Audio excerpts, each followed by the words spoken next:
Hi! Today we're responding to a video someone sent me. The video attempts to explain what non-binary is.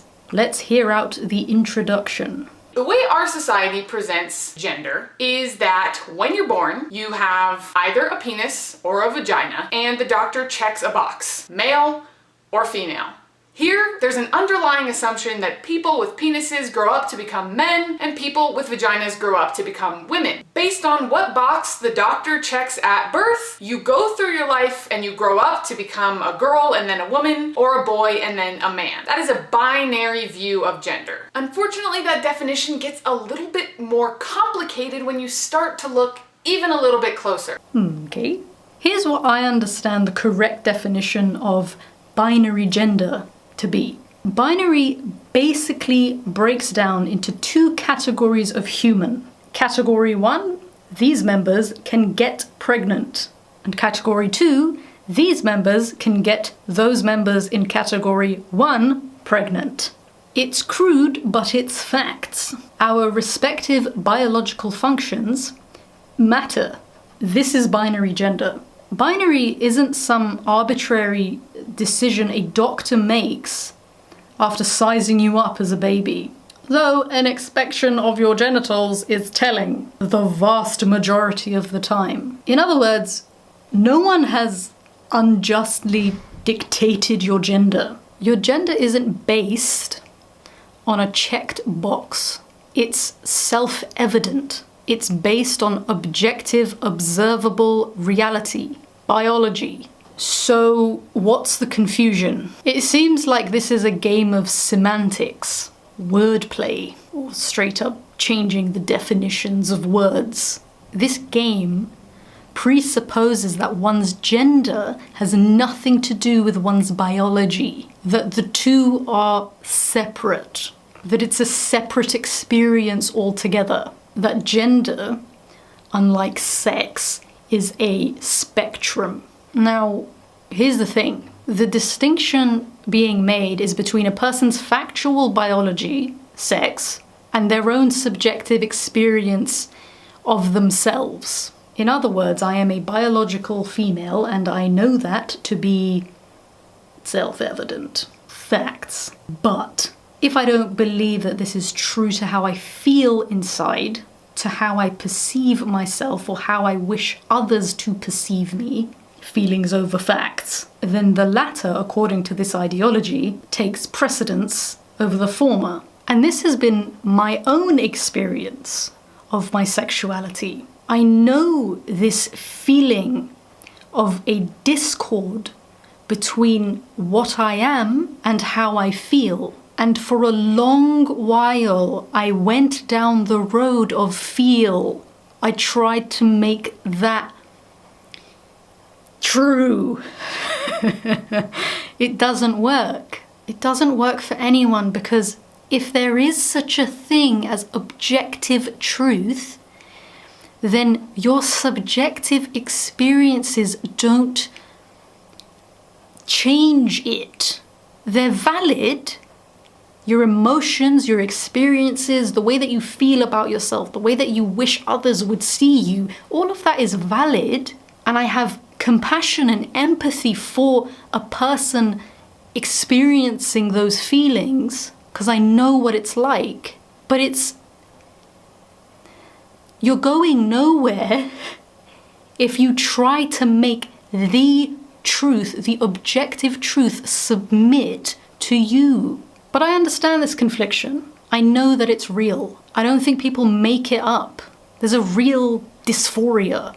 It took me 6 years after receiving salvation to get to a point of curiosity about myself, particularly in that area of my life, because I didn't want to face it.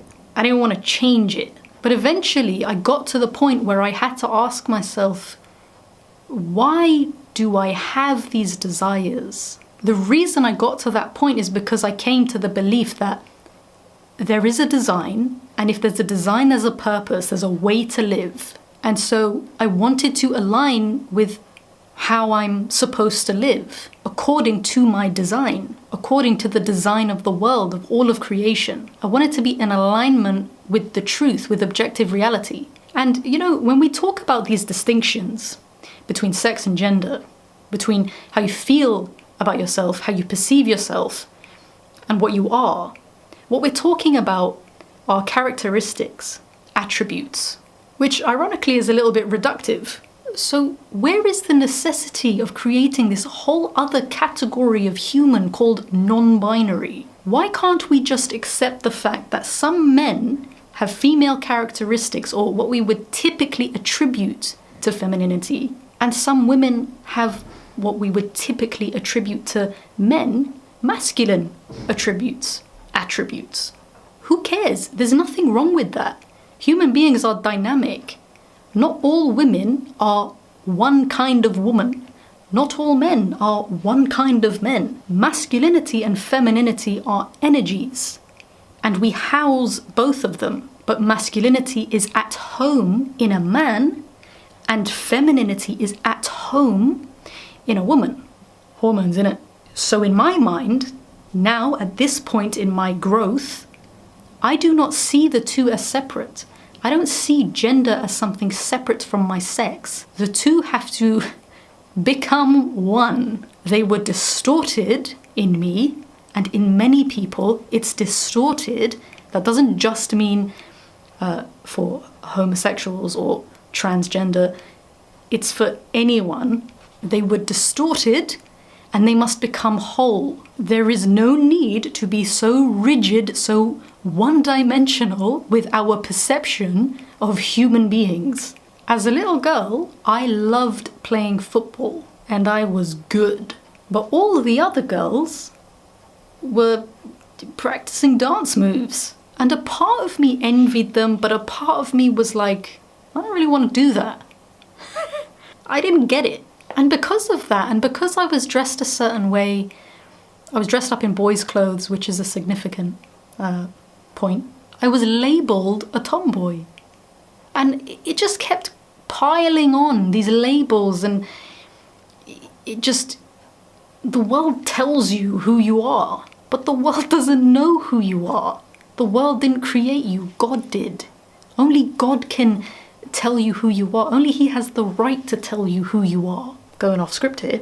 My holistic childhood and young life collectively formed and encouraged me to be one way, to perceive myself in one way. But that way wasn't actually true to who I am. Let's listen to the two arguments Ashley makes for non-binary. For example, what about people who are born intersex? Sometimes they're coercively assigned male or coercively assigned female at birth, but they don't fit those rigid boxes that society gave us. Intersex. Let's take some time to properly define what this means, because it seems like people just throw around this term. Properly, it's DSD or VSC. DSD is a group of rare conditions involving reproductive organs, hormones, and genes. What it basically means is a person's sex development is different. There are different kinds, it's not one thing, and there are different ways to identify it.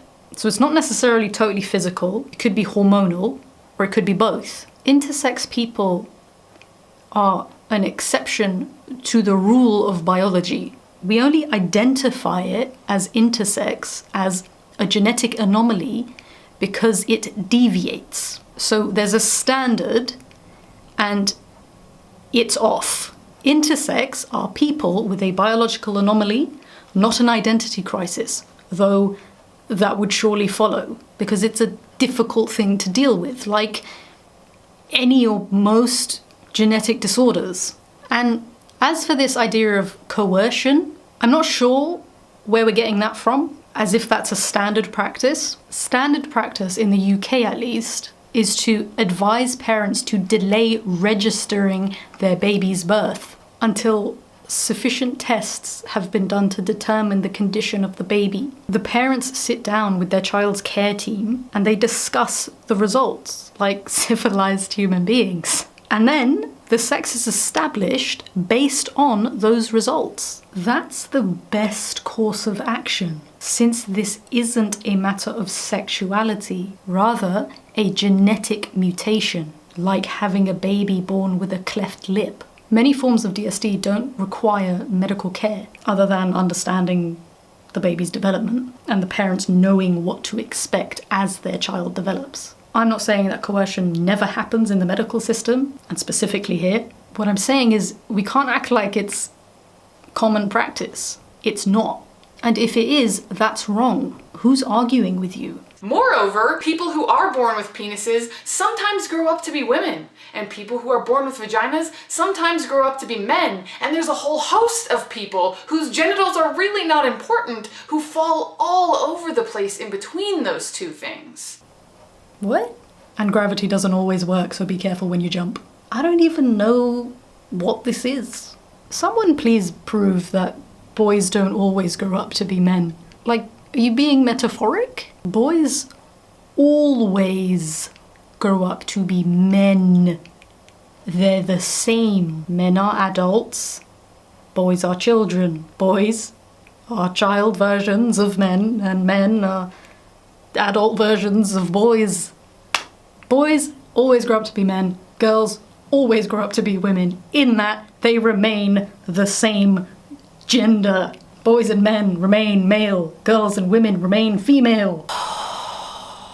Good Lord. A change of feelings, an existential crisis, doesn't make you the opposite gender.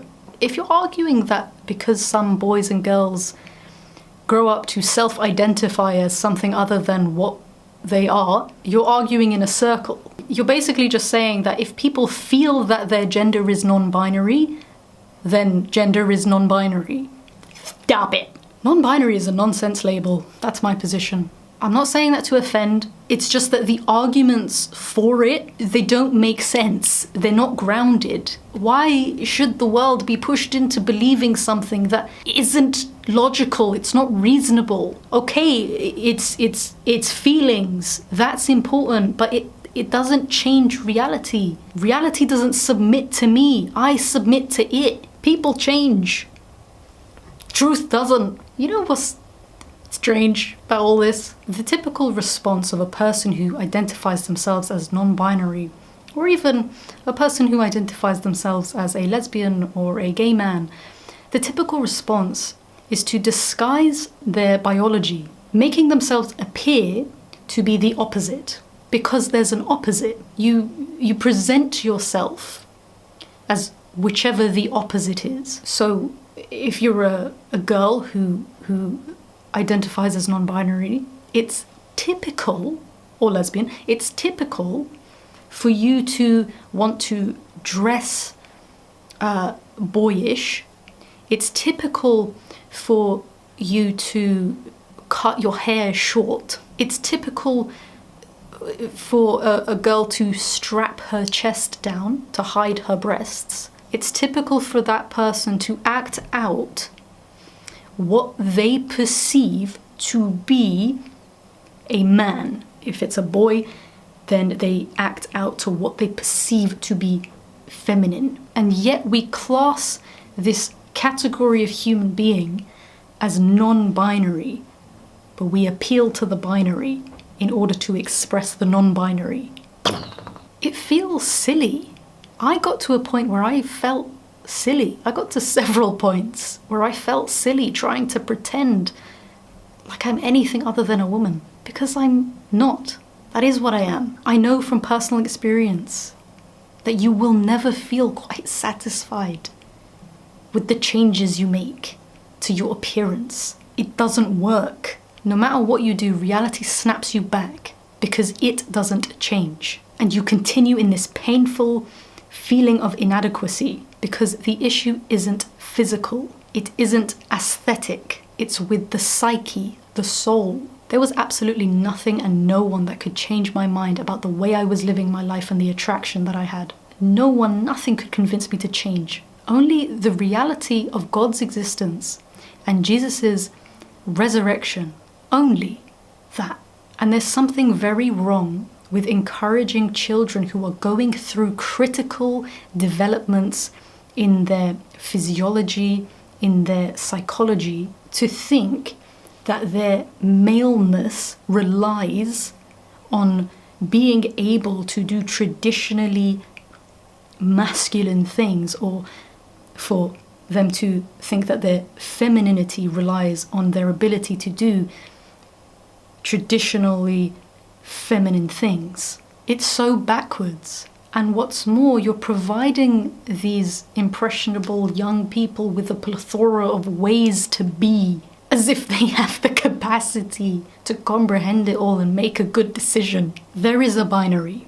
You are not your biology because of how you feel or perceive yourself. Our biology has as much to do with who we authentically are as our minds do, as our emotions do, as our experiences do. Biology and psychology need to meet in matrimony. That's healthy. That catalyzes human flourishing. If my mind, my soul is out of sync with my body, and if I elevate that distortion of my soul above my body, above what is natural, above what I am rejecting myself. And for what? You have one life. Why spend it in the futile effort to try and change what you are? Rather, spend it discovering and becoming what and who you are in Christ. My name is Christ Defender. I defend the Christian faith. I answer questions and criticisms concerning Christianity. If you like what I do and you would like to support me, hit the Patreon link in the description below. If you're not too sure yet, but you're intrigued, hit subscribe, turn on notifications, check me out. Okay, bye!